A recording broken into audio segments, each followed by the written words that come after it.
Elles sont chefs d'entreprise, artistes, sportives de haut niveau, actrices, militantes, influenceuses ou youtubeuses, réalisatrices, productrices, politiciennes, journalistes ou écrivaines. Et elles se confient dans ce podcast. Confidentiel met en lumière le parcours de ces femmes extraordinaires, souvent éclipsées dans les récits médiatiques. Mais de toute façon, tu sais que c'est confidentiel.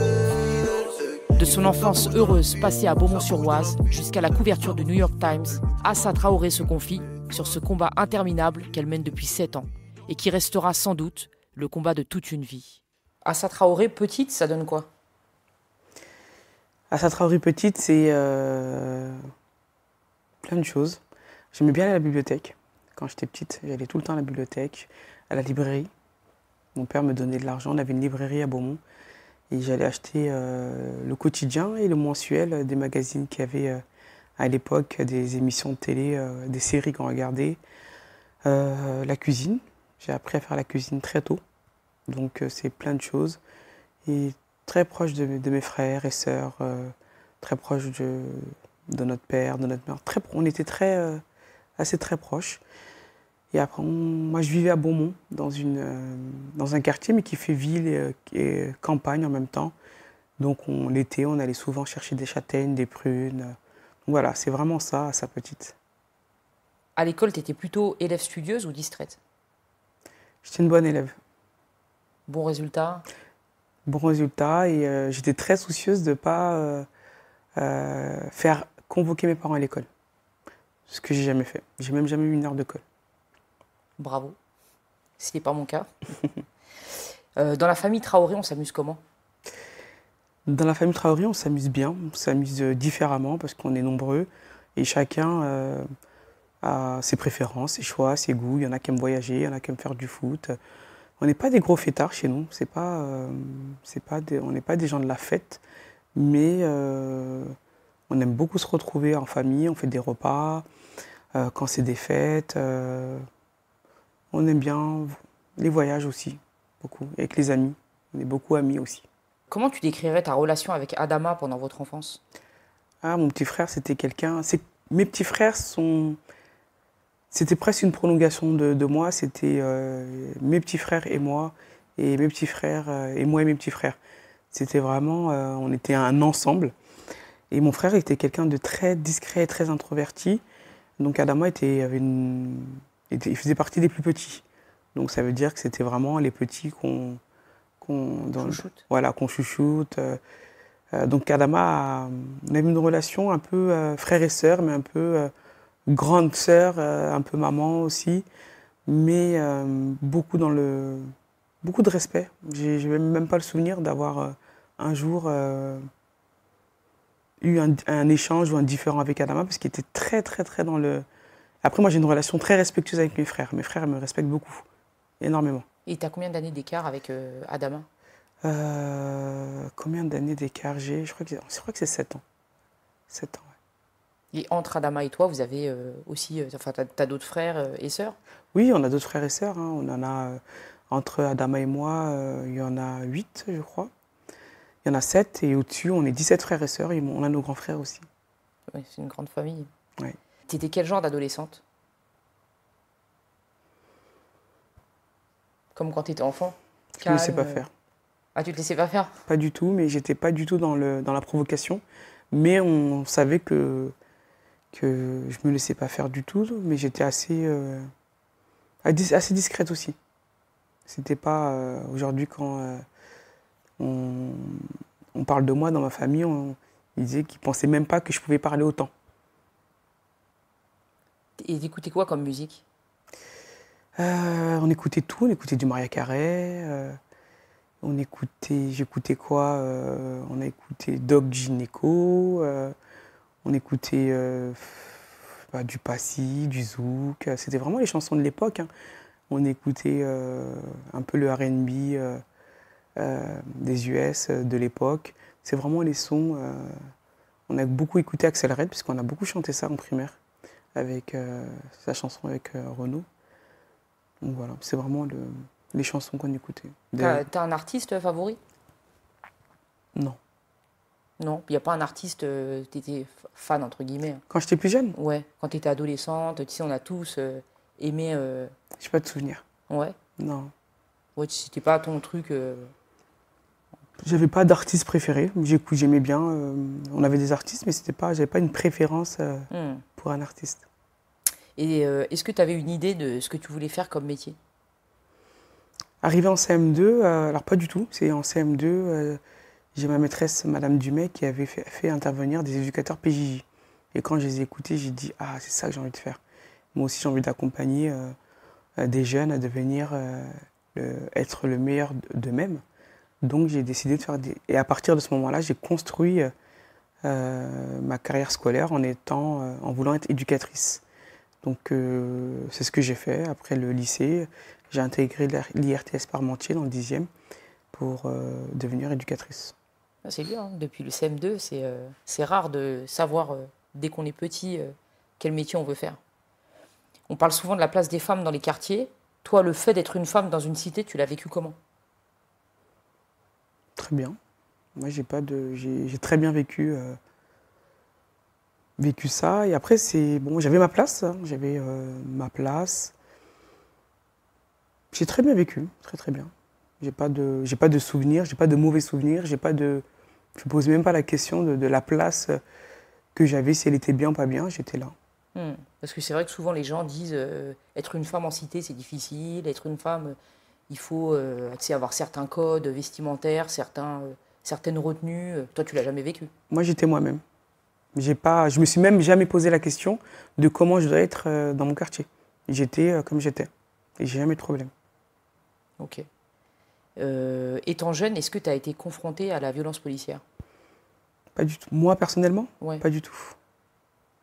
À travers mes frères, oui, mais pas moi. Est-ce que ton frère avait eu des problèmes avec la justice? Est-ce que tu échangeais avec lui par rapport à ça? Oui, lui et d'autres, hein, oui, il y avait des problèmes avec la justice, avec la police, qui venait souvent au quartier, des interpellations à répétition, des fois même quand c'était pas eux. Et c'est vrai qu'il y avait dans les échanges qu'on avait, c'était beaucoup encore. Et c'est vrai que c'était usant et fatigant. Et c'était surtout ça, quoi. Tu le conseillais, toi, par rapport à ça? Bah moi, tout le temps, je leur disais, faut pas, n'y prêtez pas attention, faut surtout pas calculer. Faites comme si vous ne les avez pas vus. Pour te dire, 2 jours avant la mort de mon frère, moi, je partais en voyage en Croatie avec des jeunes. Et en sortant de mon quartier, je croise les gendarmes. Et j'appelle instinctivement, j'appelle chez moi. Je dis à ma mère, je dis, passe-moi Samba. Je fais, les gendarmes viennent de rentrer dans le quartier. Je crois qu'il y avait 2 de mes petits frères en bas. Adama, elle n'était pas là.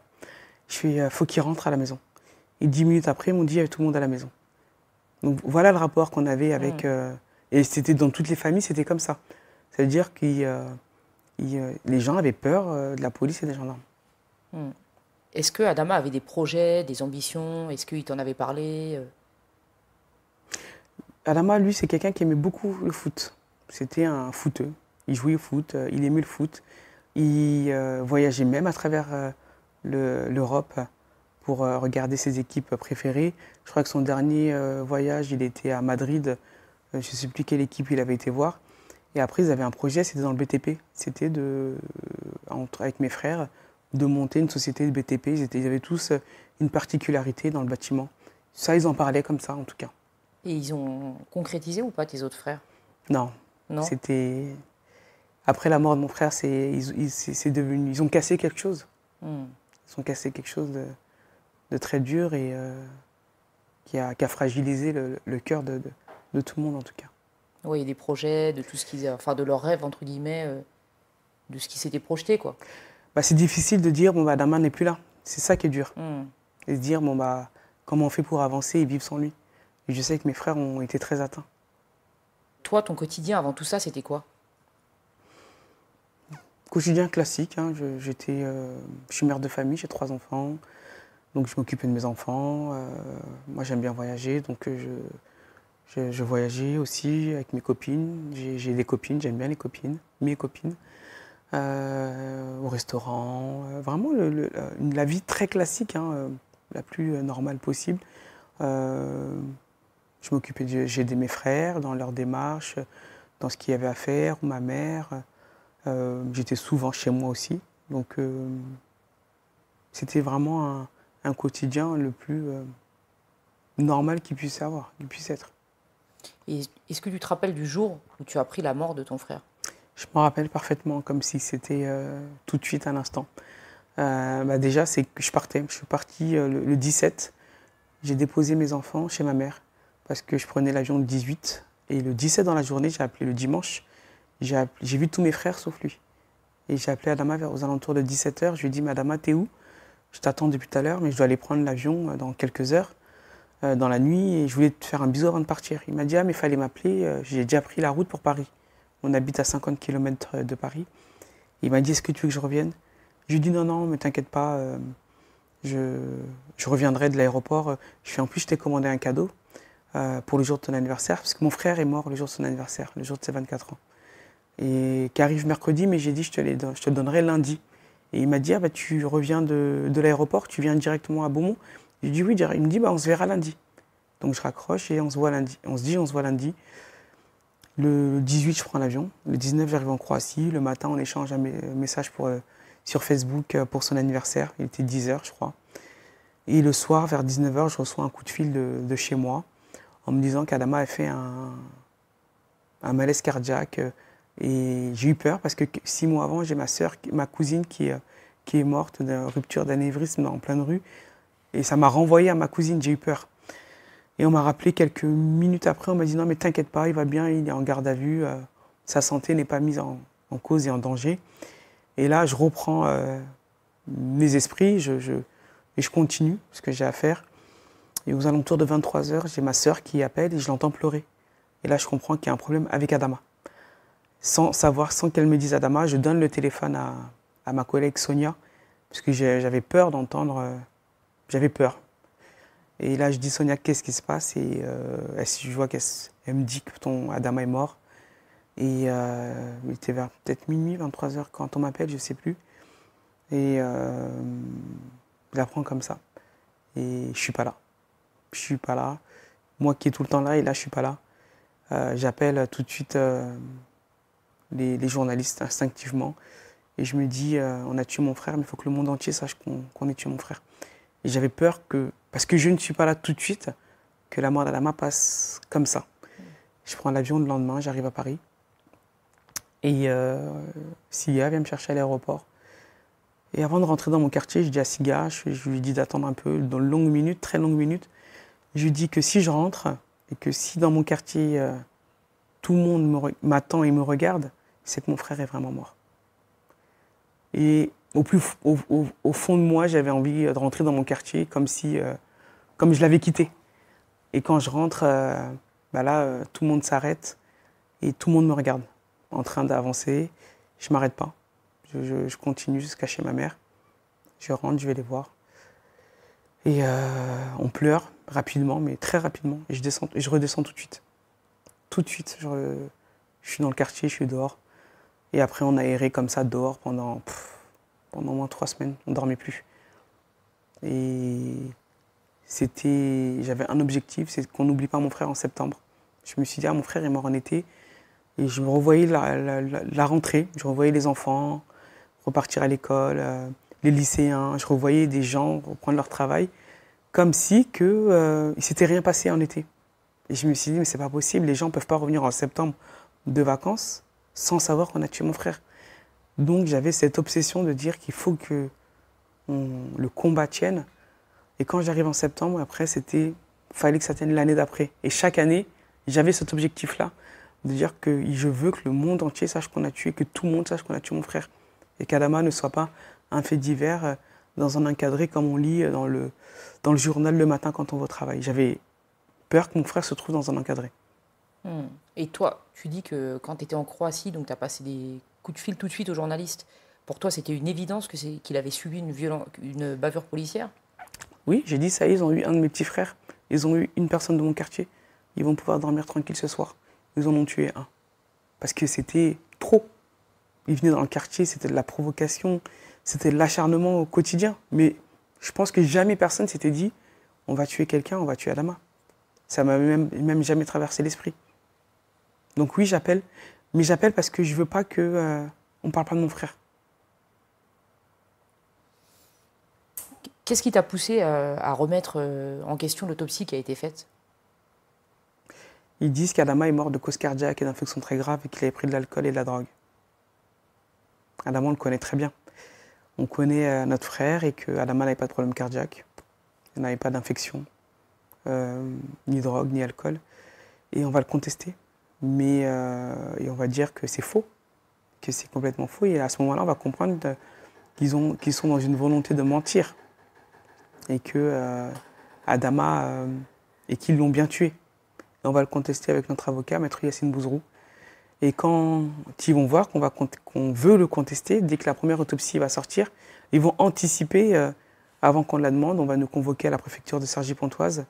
On va nous dire que nous savons que vous êtes de confession musulmane et que chez les musulmans, vous enterrez les corps dans les 3 premiers jours, qui s'était permis de contacter l'aéroport Roissy-Charles de Gaulle, la compagnie Air France, qu'une personne autour de la table, une femme qui était là, allait donner un passeport à toutes les personnes qui souhaitaient un passeport pour accompagner le corps, pour que ce soit fait très rapidement. Donc il y avait cette volonté, en tout cas, de renvoyer le corps rapidement. Et nous, on apprend avec les autres affaires que, en tout cas, c'est leur procédé. Et on va dire non, qu'Adama, il est français, qu'il sera peut-être enterré en France, et qu'il respecte en tout cas notre deuil, notre tristesse. Donc que c'est nous qui allons décider, pas eux. Et nous allons demander cette contre-autopsie qui va dire qu'Adama n'est pas mort de cause cardiaque, ni infection très grave. L'expertise toxicologique, ni d'alcool, ni de drogue. Et suite à ça, le procureur Yves Janier, notre avocat, va porter plainte, parce que lui va mentir et ne pas dire toute la vérité, va dessaisir l'affaire et muter autre part. Et l'affaire arrive à Paris en janvier 2017 avec 3 juges. Et alors, c'est quoi la suite? Ce qui va se passer, c'est 7 ans. Mais 7 ans où on va mettre à nu un système judiciaire complètement pourri. Un système judiciaire où ce sont que des personnes qui sont là pour protéger la police. Et quand on le dit, ça c'est réel. C'est qu'avant Adama Traoré, il y a des morts. Après Adama Traoré, il y en a plein.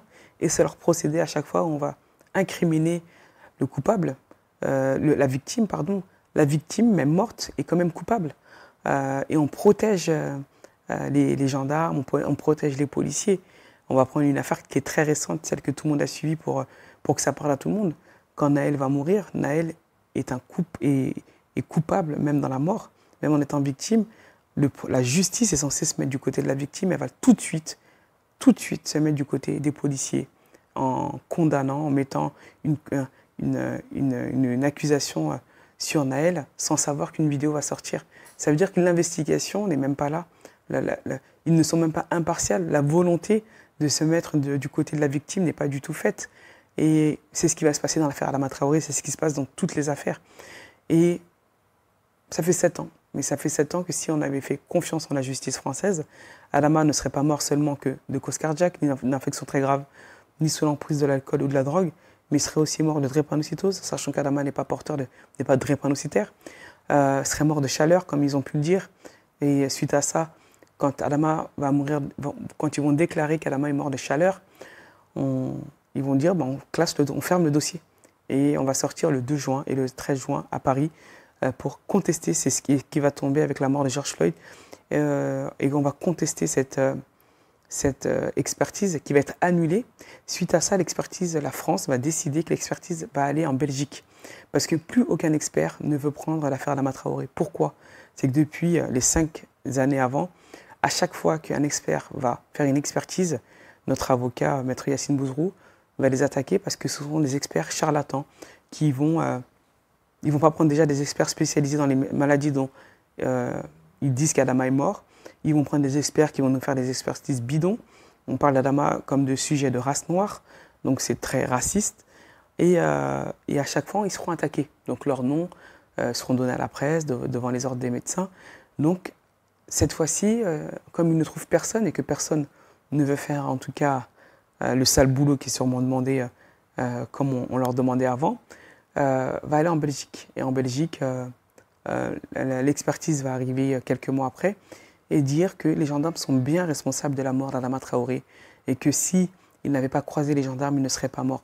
Mais en parallèle, notre avocat va faire une expertise qui sera internationale et qui sera portée par l'expert de George Floyd à New York, où il y aura un expert brésilien, italien et des Français. On aura un collège d'experts de 9 personnes qui va confirmer l'expertise belge. La justice française, qui est dans le déni et encore dans la protection des gendarmes, ne va pas accepter cette décision-là et va envoyer un arrêt maladie d'Adama de 2 ans avant sa mort en disant qu'en 2014, je rappelle mon frère est mort en 2016, en disant qu'en 2014, Adama a fait un arrêt maladie.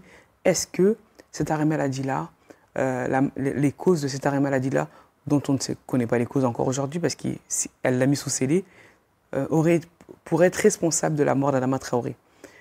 Il va se passer encore 1 an avant que les gendarmes, avant que la justice belge, les experts belges, nous répondent et nous disent que nous confirmons la première expertise. Les gendarmes sont bien responsables de la mort d'Adama Traoré, que s'ils n'avaient pas croisé les gendarmes, ils seraient en vie. Encore une fois, la justice française va encore aller plus loin et va refuser et dire que oui, les experts belges ont dit que s'ils n'avaient pas croisé les gendarmes, ils ne seraient pas morts. Et pour la première fois, je rappelle que 7 ans après, pendant 6 ans, que ce soit la justice française, que ce soit les avocats des gendarmes, vont baser toute leur défense en disant qu'il n'y a pas eu de violence. Mon frère a subi un plaquage ventral qui a duré plus de 9 minutes. Mon frère est mort exactement de la même façon que George Floyd. Mon frère va dire « je n'arrive plus à respirer ». Et ce que je vous dis là, je ne l'ai pas inventé, ce sont les mots des gendarmes. Ce sont les gendarmes qui vont dire lors de leur première autopsie. Les gendarmes ne vont pas mentir au début. Ils vont dire toute la vérité. Ils vont dire qu'Adama a porté le poids de nos 3 corps. Ils vont dire que nous l'avons traîné jusqu'au véhicule, qu'il a uriné sur lui, qu'il a piqué de la tête et qu'on l'a mis dans cette cour de gendarmerie. Mais ils ne vont pas penser que le combat va prendre une telle ampleur et le système va les pousser à changer de version. Et ils vont dire oui. Donc pendant 6 ans, leur défense sera de dire qu'il n'y a pas eu de violence. 7 ans après, avec cette expertise, parce qu'ils sont bloqués, ils vont dire oui, effectivement, il y a eu de la violence, mais Adama Traoré était costaud, il avait une grosse corpulence.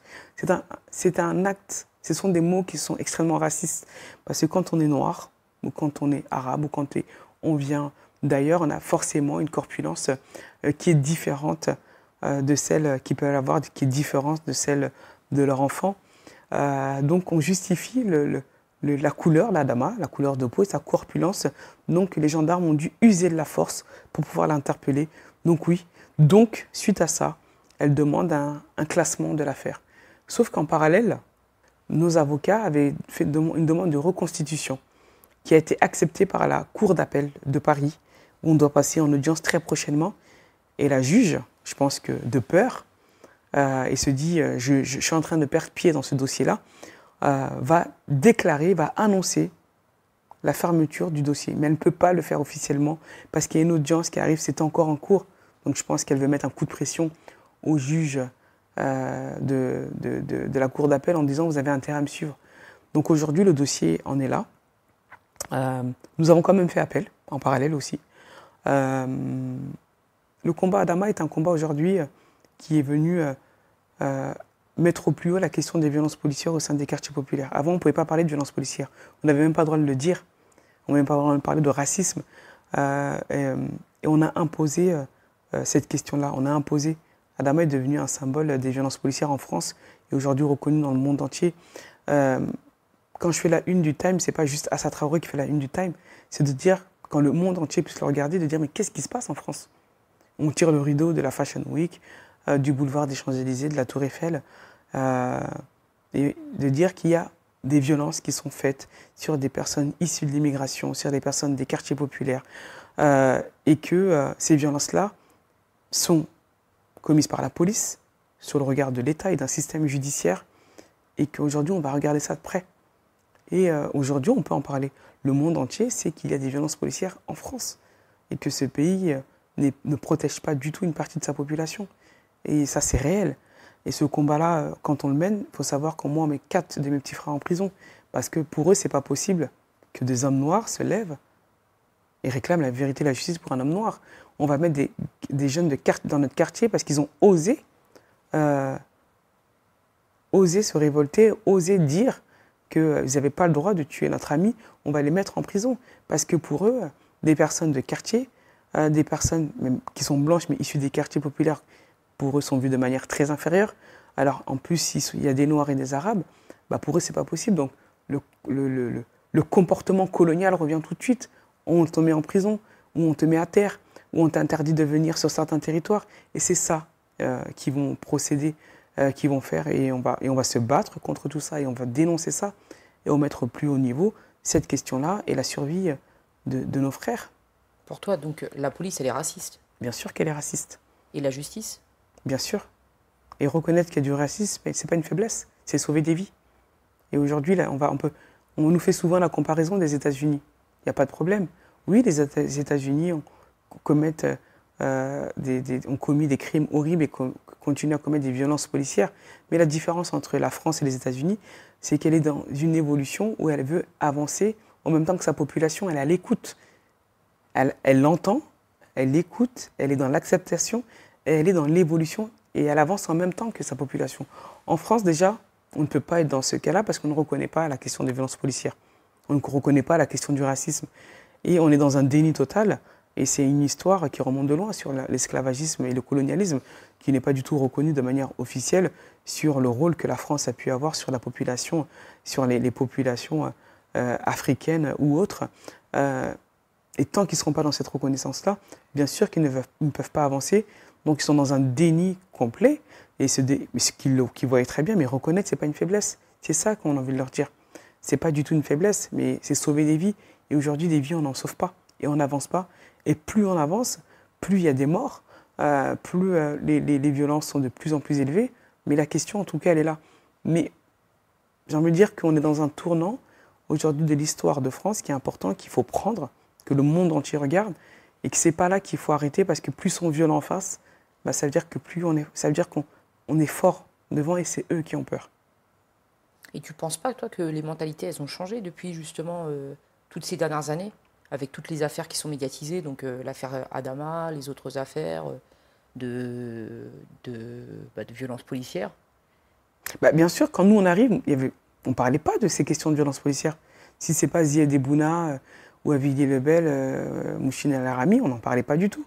Et quand nous on arrive et qu'on met un coup de pied dans tout ça et qu'on impose cette question-là, on se met au front. Moi, on a mis tous mes frères en prison. Moi, j'y vais. Je suis mis en examen plusieurs fois. J'ai eu un procès face aux gendarmes qui ont tué mon frère. C'est la première fois. Je suis sur le banc des accusés face aux gendarmes qui ont tué mon frère. Parce que j'ai repris la lettre j'accuse d'Émile Zola dans l'affaire Dreyfus, où la France a un rôle horrible, où je reprends les noms de toutes les personnes qui ont entravé la manifestation dans la mort de mon frère, des juges, des procureurs, des gendarmes ou d'autres personnes, et où ces gendarmes vont venir m'accuser pour diffamation parce que j'ai donné leur nom. Et j'ai dit je continuerai à donner leur nom et je continuerai à donner le nom de toutes les personnes qui vont entraver la manifestation de la vérité. Et je vais me retrouver avec un procès qui va durer 2 jours. C'est un scandale, mais c'est un scandale qui est réel. C'est un scandale où c'est une femme, une sœur, une femme noire qui est assise sur le banc des accusés face aux gendarmes responsables de la mort de son frère. Je vais gagner ce procès. Et quand le dernier mot, parce que je suis l'accusé, donc l'accusé a le droit à un dernier mot, et je vais regarder les juges et les procureurs, je vais leur dire, aujourd'hui ma lettre sera aussi célèbre dans plusieurs années que celle d'Émile Zola grâce à vous. Parce qu'aujourd'hui on est là. La lettre d'Émile Zola, on en parle, il y a même eu un film. Et je dis, peut-être qu'il y aura un film, mais sauf que vous avez le choix d'apparaître dans cette lettre ou pas. Parce que je continuerai que vous me condamnez ou pas. Et si vous me condamnez, il y aura votre nom dedans. Et j'ai gagné ce procès, et je l'ai gagné avec une reconnaissance en disant que le combat Adama appartient à une société civile et n'appartient plus qu'à la famille Traoré. Parce qu'aujourd'hui, parler d'égalité, de discrimination, de racisme et de violence policière appartient à une société. Elle ne devrait pas appartenir qu'à une famille ou à un groupe de personnes. La société civile doit porter ces questions-là. La société civile doit être militante pour ça ou pour tout. Et si une société était militante, chacun à son niveau, il y a plein de choses qu'on changerait. Et le combat Adama, on l'a construit dans ce sens-là. On ne l'a pas construit comme quelque chose qui appartient à une famille, ou qui appartient qu'à des militants, ou qui appartient qu'à un quartier. Elle appartient à une société. Demain, il y a ceux qui vont au front comme nous quand on se bat, quand on va marcher. Il y a ceux qui sont discrets, il y en a qu'on ne voit pas, il y en a qui sont derrière. Ceux qui créent des sites internet, ce sont des personnes qui le font. C'est un acte militant. Il y a le boulanger qui va me donner du pain pour faire un barbecue. C'est un acte militant. Le dessinateur, donc tout le monde peut être militant. C'est un problème de société civile, parce qu'on ne peut pas vivre dans une société où on a le droit de tuer une personne parce qu'elle n'a pas la bonne couleur de peau ou sa classe sociale est comme ça. Ou même si elle fait des conneries. On Bien n'a pas le sûr. droit de la tuer, parce que souvent c'est l'argument que... Bah, de toute façon, quand on met un argument de justificatif sur la mort de quelqu'un, mais je leur dis, mais tu es pour la peine de mort alors. Parce que la peine de mort, elle a été abolie. Mais attention, on a l'impression qu'il y a juste une passation de pouvoir. La justice a décidé qu'il n'y avait plus de peine de mort, mais qu'on la donne entre les mains des policiers. Mais la peine de mort n'est pas abolie, sauf si tu es pour la peine de mort. C'est comme ça, c'est ça qu'il faut répondre aux personnes. Et rien ne justifie qu'on doit tuer quelqu'un, sinon on tue tout le monde. On peut tuer, c'est comme pour le refus d'obtempérer, je suis désolé. On est en France, il n'y a pas que des personnes de couleur qui conduisent. Mais tous les refus d'obtempérer tués par balle ou percutés sont que des personnes noires et arabes. Et souvent Donc, issus de quartier. Donc c'est ciblé. Donc ça veut dire qu'on arrive à faire la différence entre une personne blanche qui fait un refus d'obtempérer, on ne tire pas dessus, on ne percute pas, et une personne qui est noire ou arabe. Donc il y a un gros problème. Donc oui, il y a du racisme au sein de la police. C'est un racisme qui est systémique, c'est un racisme qui doit être reconnu, qui est reconnu de toute façon par le monde entier, sauf par la France. Tout le monde le voit et tout le monde le dit. Et on continuera à se battre. Est-ce qu'il y a des policiers qui soutiennent ton mouvement? Oui, il doit en avoir. Mais en fait, on ne peut pas parler d'individualité. Parce que quand on parle d'individualité, dans ces cas-là, on va parler de sa famille, on va parler peut-être que c'est quelqu'un de très bien dans sa famille, peut-être que c'est une bonne personne qui fait plein de belles choses. On peut pas parler on parle d'un uniforme. On parle d'un uniforme, et quand on met l'uniforme, quand on prête serment, c'est pour être gardien de la paix, pour veiller à la sécurité de la population et à ne pas avoir peur de la police et être des policiers, mais dans un échange, dans un dialogue de respect avec des gens. Et on ne peut pas parler d'individualité. On parle d'un système, d'un corps policier. Du coup, quand tu as commencé à médiatiser ton affaire, enfin cette affaire grave, est-ce qu'il y a des personnes de ton entourage qui ont essayé de te dissuader? Oui, après ça, il y a toujours des personnes qui vont essayer de te dissuader, hein, qui vont dire « faut pas le faire, c'est pas bien, ça va apporter d'autres problèmes ». Mais bon, moi c'était ça me passait complètement au-dessus. On avait tué mon frère et en fait il n'y avait rien d'autre qui pouvait être entendable. On a tué mon frère, mais... Et même dans ta famille, on a essayé de te dissuader ou Oui, on t'a il y a poussé des gens aux alentours qui vont essayer. Mais c'est pas... J'ai envie de leur dire, mais on n'a pas tué votre frère, on n'a pas tué votre famille. Et j'ai dit, mais c'est pas... Je rentrais même pas dans ce justificatif-là. Non, mais après, je peux comprendre que ça peut être l'entourage qui essaie de te dissuader pour te protéger, quoi. Pour protéger, mais moi, je continuais. Ouais, tu vas au fond, quoi. Après, j'étais avec mes frères, mes sœurs. Nous, on avait un objectif. Je ne suis pas toute seule. Hein. On était tous dans le même mood. Et c'était comme ça. Donc, nous, on avait occulté ce qui était dit. On avait tué notre frère et c'était que ça. Ouais, donc il fallait tout faire pour... Voilà, ce que les gens disaient. On l'entendait, hein, mais on ne les écoutait pas. Est-ce que tu t'attendais à un tel impact? Déjà, je ne pensais pas qu'on allait arriver Je ne pensais même pas qu'un an après, on y serait encore. Pour moi, les gendarmes avaient tué mon frère. Ils allaient être condamnés, on allait à un procès, c'était fini. Donc, pas du tout. Parce que je ne pensais pas qu'on allait arriver, que ça allait durer plus d'1 an déjà. Tu as eu des personnes qui t'ont appelé des États-Unis, de l'étranger, par rapport à cette affaire, ou pas? Oui, de partout. De partout. Elle a eu un engouement qui va être pris tout de suite. L'affaire Adama Traoré va être prise tout de suite, et où le monde international va en tout cas nous contacter sur l'affaire Adama Traoré. De toute façon, on a une très grosse presse internationale qui couvre l'affaire Adama Traoré. On a des militants, des familles d'ailleurs qui nous appellent aussi, à qui on va aussi en soutien.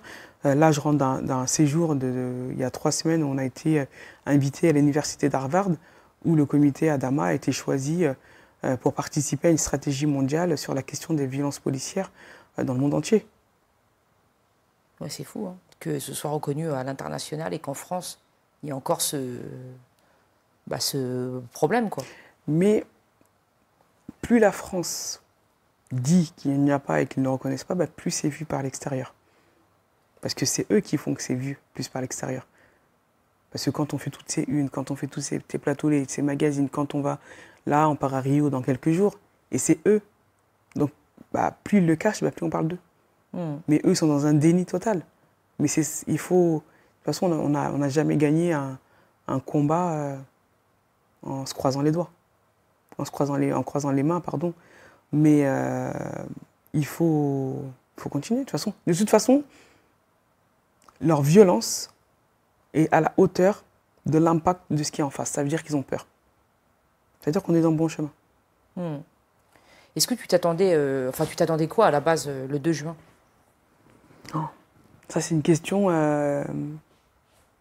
Même aujourd'hui, avec le comité, on s'est dit incroyable. On s'y attendait pas du tout. On pensait qu'on allait être 10 000, entre 5 et 10 000. Vraiment. Mais pas du tout. C'est que vraiment, on a même une sécurité qui s'est faite instinctivement. Et j'ai le souvenir de parler, d'avoir la tête baissée et de lever la tête et de voir tout ce monde-là. Et je me dis, mais c'est pas possible. Il y a autant de monde. Et, mais c'est pas tout de suite qu'on a conscience qu'on a conscience, mais pas tout de suite. C'est vraiment, à ce moment-là, on est comme eux. On est comme tous ces gens-là. On est là. On est là avec eux. On a le même état d'esprit, on a la même force, on a la même envie, à ce moment-là. Et c'est après. Mais longtemps après, c'est pas tout de suite. Et même quand on voit les gens sur le périph', après, 10 jours après, on refait un appel. On est encore plus nombreux sur la place de la République. Et encore une fois, c'est après. À ce moment-là, on est encore là, comme eux. Avec les mêmes mots, la même force, la même conviction. Et ça réconforte quand même. Oui, mais on est ensemble. Il y a quelque chose qui se fait, on est ensemble. Et après, quand les journalistes nous posaient la question, en disant, j'ai dit, mais c'est 4 ans de travail. C'est 4 ans de travail où le comité d'Ama a ouvert son comité. Moi, on est parti en disant, on va créer des solidarités avec d'autres mouvements, d'autres personnes, parce que on ne peut pas demander une vérité, une justice pour Adama. On ne peut pas demander à ce que nos quartiers vivent le plus paisiblement possible, alors qu'il y a d'autres qui vivent des injustices. C'est pas vrai. On ne peut pas vivre dans un monde ou dans un endroit où à droite, on demande une liberté totale, et à 500 mètres à gauche, d'autres sont opprimés, ils sont dans la souffrance. Donc, on va créer des solidarités avec d'autres mouvements, que ce soit des femmes de ménage, des sans-papiers, des personnes sans-papiers, des associations, les femmes, le climat, vraiment toute forme de combat, en disant, c'est votre combat, mais on vous apporte un soutien et de la solidarité, et ensuite on va créer des alliances si on a besoin des uns et des autres. Et ça va marcher. On va être ensuite invité dans plein de villages en France. On se souvient, il y a un village en Bretagne, c'est un tout petit village, et j'étais la 2e personne noire. Et la première personne noire, c'était la mère de la ville qui avait été adoptée, une petite fille au Mali. Et ils avaient tous le t-shirt Adama. Et c'était un tout petit village, vraiment.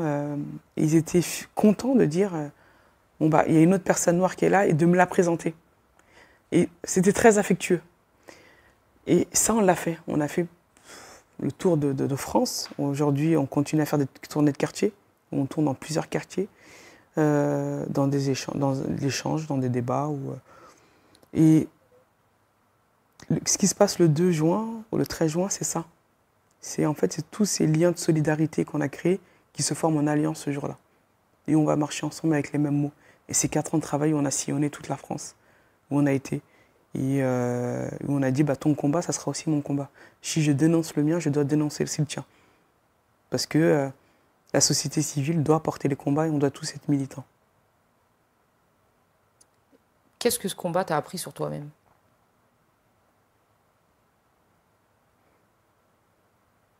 Je sais pas. C'est que je pouvais aller dans un combat et défendre mon frère. C'est des fois, je rencontre des gens qui me disent, oh là là, si ça m'arrive, je sais pas si je pourrais faire comme ça. J'ai dit, mais si on m'avait posé la question, j'aurais dit exactement la même phrase que toi, mot pour mot. Tu peux pas savoir, et je te souhaite de pas le savoir. Je souhaite même à personne de vivre un jour ça, mais en tout cas, je sais que plus tu m'attaques, plus j'y vais. Un peu comme quand tu étais adolescente. Il fallait pas te chercher. Moi, il ne faut pas me chercher. J'y vais pas, mais dans le combat, en tout cas, ils m'ont... Voilà, je suis devenue une soldate malgré moi. Est-ce que tu as eu des amis ou des proches que tu as perdus suite à ça? Bien sûr. Mais après, moi, je pars du principe que ce soit dans le combat d'Ama ou dans les relations de tous les jours, il y a des personnes qui t'accompagnent à un moment de ta vie et en fait qui sont là, après qui sont plus là et tu avances avec d'autres personnes. Chacun prend un peu ce qu'il a à prendre de certains et il faut accepter et de dire, bon, bah, il était là ou elle était là à ce moment-là, bah, ça s'est fini à ce moment-là, bah, on continue d'avancer. Pour moi, c'est pas un problème, ça. Au contraire, je me dis, bon, bah, c'est que ça devait être on devait vivre ces moments-là à ce moment-là, et pas plus. Quand vous voyez ce qui s'est passé avec votre frère lors de la dernière mobilisation, qu'est-ce que vous vous dites? Bah, regardez le monde entier, ce qui se passe en France. Quand un homme noir se lève pour réclamer la vérité et la justice pour un frère, son frère noir, bah, comment la police répond? C'est soit tu es à terre, soit tu es en prison.